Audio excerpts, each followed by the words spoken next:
안녕하세요 구독자 여러분, 돈찍는 TV 돈찍는 기계입니다. 오늘은 2022년 5월 3일이고요 현재 시각은 오후 5시 37분을 지나고 있습니다. 오늘도 변함없이 시황 종목 분석 좀 해보도록 할게요. 오늘은 웬일인지 외국인들이 좀 샀습니다. 외국인들이 보시면 거래소를 무려 1100건 지금 샀네요. 코스닥은 조금 팔았고요. 그러나 또 선물은 또 5,800억 가량 또 매도로 하방으로 베팅을 해서 총 거의 2조 가까이 지금 하방으로 베팅을 하고 있고요. 콜 옵션은 다시 또 상방으로 좀 되고 있습니다. 풋 옵션 역시 상방입니다. 이렇게 이 정도로 이제 혼조세다 이렇게 보시면 됩니다. 제가 봤을 때는 이제 조금씩 분위기가 좀 살아나는 것 같아요. 환율 한번 보시면 그래도 환율은 아직까지도 여기를 갖다 툭 내려와야지 되는데 아직도 환율은 불안합니다. 다만 환율이 이렇게 지금 1200원일 때는 1200원 훨씬 넘었을 때는 매수 관점으로 봐야 된다고 말씀을 항상 드렸습니다. 이게 좀 떨어지면서 또 주식시장도 올라갈 가능성이 있겠죠. 빅스 지수 같은 경우도 어저께는 30이었는데 좀 올랐었는데도 27로 떨어졌네요. 그죠? 어쨌든 간에 지금 익스트림 피어와 피어 딱 중간이기 때문에 한 번 정도 더 발작하고 올라갈지 그건 모르겠지만 거의 다 지금은 단기적으로도 저점을 통과하고 있다. 이 정도로 저는 보고 있습니다. 그도 그럴 것이 어제도 제가 빅스 지수 분석을 좀 해드렸지만 빅스가 이렇게 발작을 할 때 보면은 윗꼬리를 크게 달고 이제 장렬히 전사합니다. 그죠? 여기도 윗꼬리를 달고 장렬히 전사하고 여기도 윗꼬리를 달고 장렬히 전사를 하는데 어제 그런 정도 좀 약하긴 했지만 그 정도 이렇게 윗꼬리를 달고 음봉을 다는 이런 신호가 나왔어요. 빅스 지수 같은 것도 보시면 마냥 침체로 빠질 것 같지만 침체에서 사실 이게 고개를 삐쭉 들어갔고 주식시장이 이렇게 변동성이 크잖아요. 마찬가지로 이게 과열권에서도 마냥 과열권일 것 같은데 안 그렇습니다. 다시 또 내려옵니다. 지금은 내려올 타이밍에 거의 근접했다. 한 번 더 발작을 할지 안 할지는 그걸 알 수가 없습니다. 기술적 분석은 기술적 분석을 끝내야 되죠. 여기서 만약에 뭐 예를 들어서 우크라이나 뭐 러시아 사태가 좀 더 크게 확전이 된다던가 이런 게 있으면 이 뭐 기술적 분석 무시하고 뭐 또 장대 양봉 만들어내면서 크게 한번 발작을 하겠죠. 그거는 기술적 분석은 기술적 분석으로 그 정도까지만 예측하는 대로 쓰면 됩니다. 그래서 어쨌든 지금의 기술적 분석으로는 거의 다 왔다. 이렇게 보여지네요.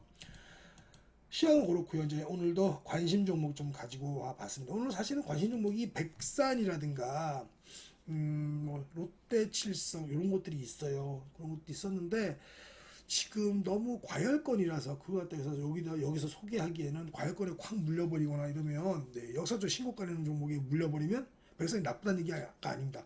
역사적 신고가를 내서 계속 낼 것 같아요. 하지만 그런 종목 잘못 물려버리면 역사적 신고가에 물려가지고 회복을 못할 수도 있는 그런 가능성이 있기 때문에 그런 종목을 소개해드리기 좀 뭐하고 조금 올랐다가 반등할 수 있는 종목들이 몇 가지가 있는데 그 중에서 특히 서울옥션 같은 경우 반등할 수 있지 않을까 싶어서 가지고 왔습니다. 요거는 보통 제가 아침에 저랑 같이 공부하는 분께 드리는데요. 요 현재가는 오늘 종가 기준으로 합니다. 원래 이게 리포트는 아침에 나오기 때문에 어저께 종가가 되겠죠.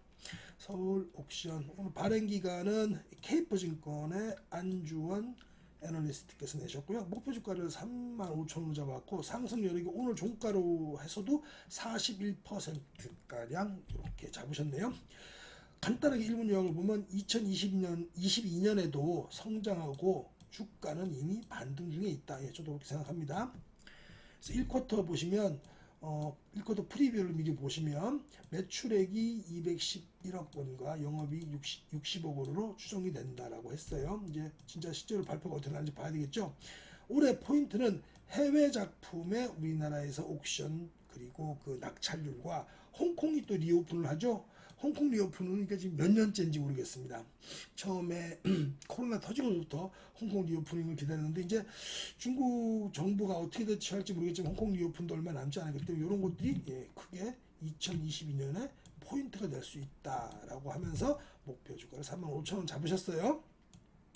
서울 옥션 뭐 하는 회사인가 그러면 이제 서울 옥션 이미 회사 네임에서도 알 수 있듯이 미술품 경매하는 회사입니다. 다른 거 아니고 미술품 경매입니다. 미술품 당연히 회화라든가 도자기 같은 거 다 포함이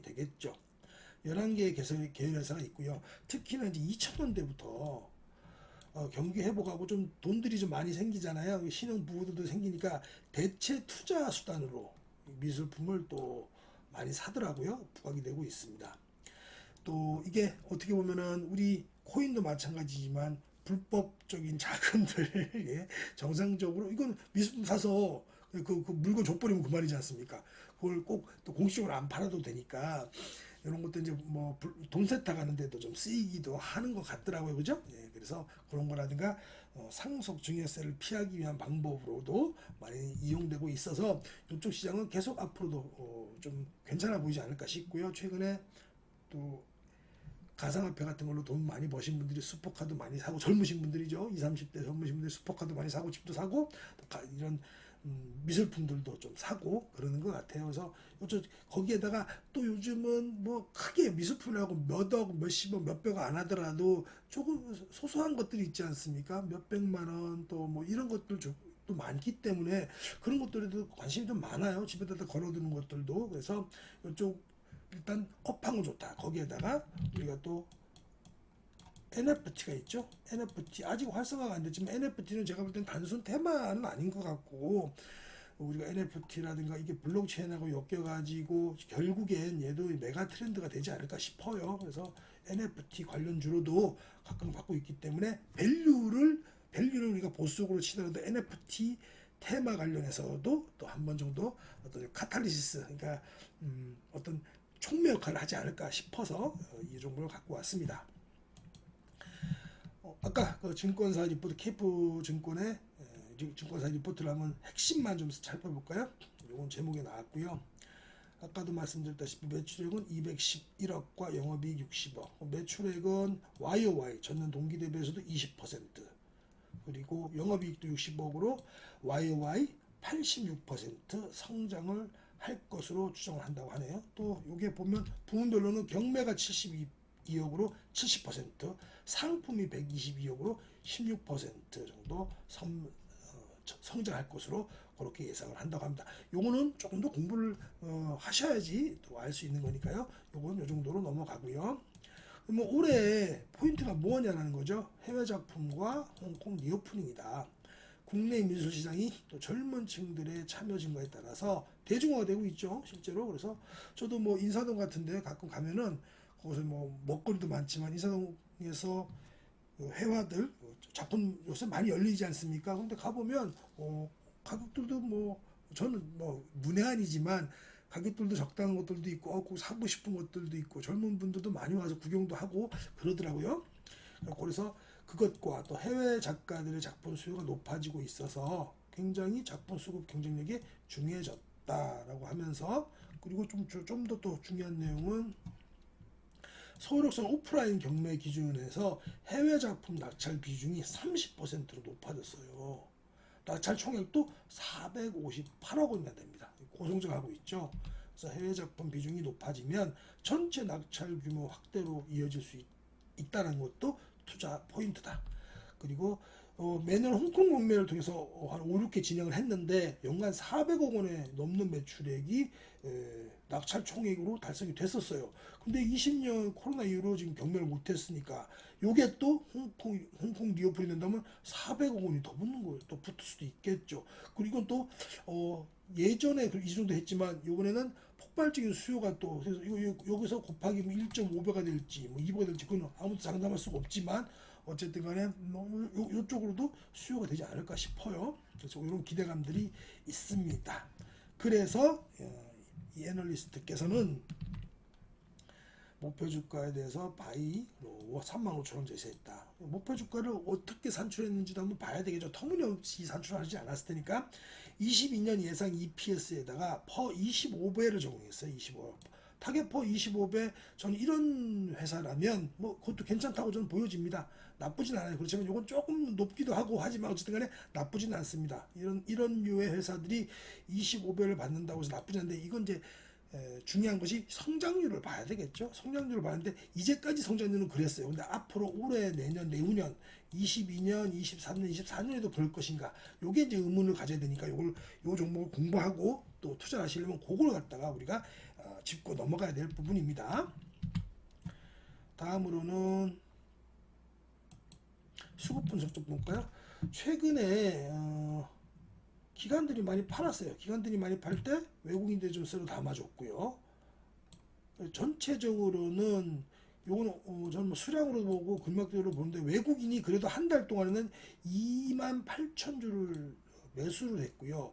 또 기관도 팔다가 최근 이틀 동안에 많이 들어왔습니다. 아마 제가 봤을 때는 또 실적이 좋다라는 냄새를 맡았는지 예, 기관들이 많이 들어왔어요. 그래서 기관도 21,000주 정도 지금 들어온 상태입니다. 이게 외인기관 쌍끌이 매수해서 올라갈 수도 있는 그런 게 되겠죠. 그리고 고무적인 것은 수신이 이틀, 연이틀 한 2만 주 넘게 들어왔습니다. 연기금도 10,000주 정도 들어왔고요. 기타 범위 들어온 건 어딘지 모르겠지만 어쨌든 간에 이거는 포함이 안 되니까 기관에. 그리고 보험도 오늘 2만 주 들어왔는데 보험 역시도 위탁으로 해갖고 그 맡기기 때문에 단타성이 아니고 좀 장기로 봐야 되거든요. 금융투자가 이게 단타쟁이죠. 보험이 들어온 것도 괜찮아 보입니다. 사모펀드 역시 지금 한 10,000주 정도 들어왔어요. 그래서 기관 외인 수급은 최근에 급격하게 좋아지고 있다. 그러다 보니까 기술적 분석도 살아났습니다. 지금 스토캐스틱에서도 침체가 된 상태였는데 지금 벗어나고 있는 게 보이시죠? 오늘 이렇게 해갖고 오늘 처음에 갭으로 2~3% 떠서 시작을 했습니다. 그죠? 7%까지 올랐다가 내려갔긴 했지만 전체적으로 봐서는 좀 볼까요? 이렇게 한마디 여기가 뭔가요? 예. 쌍봉이죠? 쌍봉 맞고 내려오는 건 하락이 큽니다. 그렇죠? 그러다가 다시 이렇게 쌍바닥을 찍고 오른쪽 구덩이가 더 위로 가는 거였어. 소위 말하는 짝꿍댕이죠. 짝꿍댕이 이쪽이 더 큽니다. 이쪽이 더 위죠. 이렇게 또 반등하는 그런 그림이 아닐까 싶어요. 밸류에이션을 좀 따져봐야 됩니다. 요거는 이제 쌍봉 맞고 내려온 거라고 심한 조정이 있었고요. 그렇지만 거래 대금이 터진 여기서부터 시작해갖고 요 기계를 지켜냈습니다. 요 가격대를. 그러니까 지킬 때를 지킨 거예요. 거기서 쌍바닥을 찍고 올라가는 거기 때문에 반등의 연속성이 있지 않을까 그렇게 예상이 되고요. 또 그리고 요 빨간 선 있지 않습니까? 요 빨간 선이 20선입니다. 20선. 이 종목이 지금 시총이 한 4천억대입니다. 우리가 대형주를 얘기할 때는 5천억 이상, 저는 또 한 1조 이상 돼야지 찐 대형주라고 생각을 하지만 보통은 한 5천억부터는 대형주라고 분류를 하는데 아직 대형주는 아니에요. 중형주입니다. 중형주지만 1~2천억 하는 그런 소형주는 아니라서 요런 종목들은 보통 좀 시총이 큰 것들 요 20선을 따라가지고 생각을 하면 돼요. 근데 얘가 지금 요 20선 여기입니다. 여기 노란선 좀 가는데 20선을 갖다 오늘 딱 올라왔습니다. 요거 보시면요, 빨간색 선 여기 보시면 여기 좀 제대로 그려볼게요. 빨간색 선을 보시면 대형주든 시총이 좀 큰 것이든 요렇게 항상 요거 기준으로 보면 크게 문제는 없어요. 얘가 20선을 갖다가 이렇게 크게 크게 뚫어버리면요, 이때 원래 매수 관점으로 봐야 됩니다. 그러니까 20선이 깨지면 이때 나오면 되는 거고요. 그렇죠? 그럼 20선이 뚝 깨졌어요. 뚝 깨지면 여기서 건드리는 거 아닙니다. 20선 타면 다시 올라타면 되고 깨지면 나오면 됩니다. 20선 깨지는데도 계속 개기고 있다가 속된 말로 개기고 있다가는 이렇게 큰 손해를 봅니다. 3만원에서 2만원까지 30% 마이너스가 날 정도로 끝납니다. 20선이 그만큼 중요해요. 시총 큰 것들에게는. 그래서 이것도 20선 올라탔다가 살짝 가라앉았다가 다시 이제 올라탔으니까 내일부터 만약에 이 종목 갖다가 매매를 하실 분이라면 20선을 유지하는지 보고 20선을 유지하면 매수, 20선 이탈하면 손절. 이 종목 말고도 더 좋은 종목도 많은데 굳이 이 종목을 하시려면 서울옥션을 공부하셔서 이 종목을 투자하시려면 20선 올라탔으니까 이제 매수 관점. 20선 만약에 내일 못 지키고 떨어지면 그때는 또 손절하면 됩니다. 1~2% 손절하는 거 아까워하지 마세요. 여기 같은 거 말씀드렸지만 여기서 요만큼 여기서 손절해버리면 뭐 몇 프로 차이 안 나지만 이걸 계속 들고 있었으면 여기까지 30% 마이너스가 나는 겁니다. 2만원, 3만원에서 2만원까지 떨어졌지 않습니까? 그러니까 대형주는 20선 위주로 이렇게 보시면 될 것으로 보입니다. 밸류에이션 같은 경우는 이 종목이 20년, 21년, 22년은 고성장을 했어요. 그래서 아까도 위에서 봤지만은 밸류상 매출액과 EPS 성장률이 25~30%씩 넘었습니다. 그래서 그 정도 줄 수 있었는데 아직까지 23년과 24년은 사실은 뭐 올해도 잘 못 맞추는데 애널리스트를 무시하는 게 아니고 맞출 수가 없죠. 애널리스트가 신이 아닌 이상 23년, 24년은 큰 의미는 없습니다. 요것만 좀 보면 되는데요. 올해 같은 경우는 연평균 성장률이 매출액 성장률이 8%, EPS 성장률이 16%.